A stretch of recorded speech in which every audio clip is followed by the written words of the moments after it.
Hello guys, कैसे हैं आप सब। आई होप आप लोग अच्छे होंगे।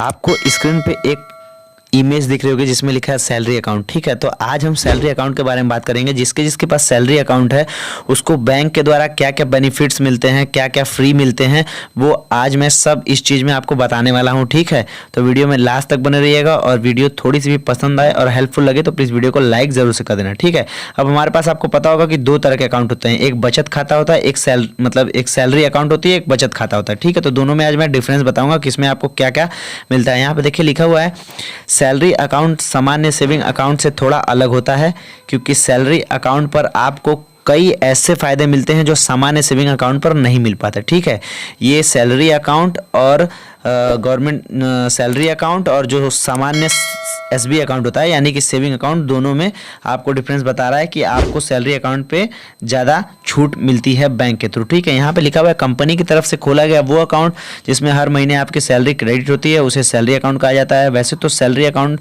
भी एक तरह का सेविंग अकाउंट ही होता है, इसमें भी आपको chequebook, ATM, net banking, credit card आदि सुविधाएं मिलती हैं, लेकिन फिर भी ये सामान्य सेविंग अकाउंट से थोड़ा अलग होता है, क्योंकि सैलरी अकाउंट पर आपको कई ऐसे फायदे मिलते हैं जो सामान्य सेविंग अकाउंट पर नहीं मिल पाते। अगर आप इन फायदों के बारे में नहीं जानते तो यह जान लीजिए। ठीक है, मैं आपको इमेज के थ्रू दिखा देता हूं कि आपको क्या क्या सैलरी अकाउंट, आप अकाउंट होल्डर हैं, अगर सैलरी अकाउंट होल्डर हैं तो आपको क्या क्या मिलता है। जैसे कि जो गवर्नमेंट जॉब करते हैं उनके पास अधिकतर अच्छी सैलरी होती है और उनको बैंक काफ़ी अच्छे सर्विस प्रोवाइड करता है, क्योंकि हर बैंक का अपना अपना एक कंपटीशन होता है कि इस बैंक को इससे आगे जाना है, इस बैंक को इससे आगे जाना है। ठीक है, तो यहाँ पे आप देख सकते हैं, मैं आपको आगे दिखा देता हूँ। तब तक अगर आपको वीडियो पसंद आ रही होगी या समझ में आ रही होगी तो प्लीज़ वीडियो को लाइक कर देना। ठीक है, अब जीरो बैलेंस सुविधा। अब आपको जीरो बैलेंस सुविधा, सबसे पहले ये टॉपिक है, यहाँ देखिए लिखा हुआ है सबसे पहला फायदा तो ये है कि सैलरी अकाउंट पर आपको जीरो बैलेंस की सुविधा मिलती है। ठीक है, 3 महीने तक अगर आपके अकाउंट में जीरो बैलेंस है तो बैंक किसी तरह का जुर्माना आपसे नहीं लेगी। अगर आपके सेविंग अकाउंट में जीरो बैलेंस होगा तो बैंक हमेशा आपका चार्ज काटेगी। यहाँ पे देखिए लिखा हुआ है, जबकि सामान्य सेविंग अकाउंट में मिनिमम बैलेंस मेंटेन करना बहुत जरूरी होता है, वरना पेनाल्टी देनी पड़ती है। ठीक है, तो जो सैलरी अकाउंट होल्डर हैं, जो गवर्नमेंट सैलरी अकाउंट होल्डर हैं, उनको अगर आप 3 महीने तक अपने खाते में पैसा मेंटेन नहीं रखते हैं, एनुअल मेंटेनेंस बैलेंस नहीं रखते हैं, तो आपका पैसा एक भी रुपया चार्ज नहीं कटेगा। यहीं अगर आपके पास सेविंग अकाउंट है, उसमें आप एनुअल मेंटेनेंस बैलेंस नहीं रखते हैं तो आपका बैंक पेनाल्टी देती है आपको, यानी कि आपको चार्ज देना पड़ता है। अब बात करते हैं एटीएम से फ्री ट्रांजैक्शंस की। यहाँ पे लिखा हुआ है अधिकतर बैंक सैलरी अकाउंट पर फ्री एटीएम ट्रांजैक्शन सुविधा देते हैं। इसमें SBI, ICICI bank, axis bank, HDFC bank आदि शामिल है। यानी अपने एटीएम से कितनी बार महीने में ट्रांजैक्शन किया है, इसको लेकर आपको परेशान होने की जरूरत नहीं है। इसके अलावा सैलरी अकाउंट के एटीएम पर सालाना किसी तरह का चार्ज नहीं लिया जाता। ठीक है, आप देख सकते हैं कि जो सैलरी अकाउंट होल्डर होते हैं उनको जो एटीएम कार्ड या डेबिट कार्ड जो भी मिलता है उसका कोई भी सालाना एनुअल मेंटेनेंस चार्ज नहीं लिया जाता है उनसे। ठीक है, अब आप सोच लीजिए कि जो सैलरी अकाउंट होल्डर्स होते हैं उनको इतनी तरह की सुविधाएं मिलती है, अभी और आगे भी है, आप देखते रहिएगा वीडियो में। यहाँ देखिए लिखा हुआ है ये सुविधाएं भी फ्री। आपकी सैलरी अकाउंट पर अकाउंट होल्डर को फ्री में चेकबुक, पासबुक, नेट बैंकिंग की सुविधा मुफ्त में मिलती है। इसके अलावा सैलरी क्रेडिट होने का भी जो एसएमएस आता है उसका कोई चार्ज नहीं होता।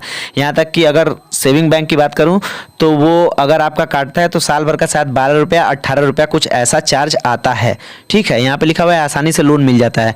सैलरी अकाउंट पर आपको पर्सनल लोन, कार लोन या होम लोन आदि किसी भी तरह का लोन आसानी से मिल जाता है, क्योंकि इस लोन के साथ बैंक को रिस्क कम रहता है। सैलरी अकाउंट और स्टेटमेंट आपकी आमदनी के प्रमाणिक डॉक्यूमेंट होता है, इसके लिए डॉक्यूमेंट का सत्यापन भी आसानी से हो जाता है। ठीक है, अब जो सैलरी अकाउंट होल्डर है उनको आराम से जो है लोन वगैरह मिल जाता है, वो कोई भी हो, चाहे कार लोन हो, चाहे पर्सनल लोन हो, चाहे एसएमई लोन हो, कोई भी हो, वो सिंपल तरीके से आपको लोन मिल जाता है, क्योंकि आपका जो डॉक्यूमेंट है उसमें सैलरी स्लिप होता है और आपका पहचान कार्ड होता है। बहुत सारी चीज़ें ऐसे हैं जिससे कि बैंक वेरीफाई कर लेता है कि हाँ ये बंदा सही है और ये ऋण का भुगतान कर लेगा। यहाँ पे लिखा हुआ है लॉकर चार्ज की सुविधा भी, जो छूट मिलती है वो भी बहुत है।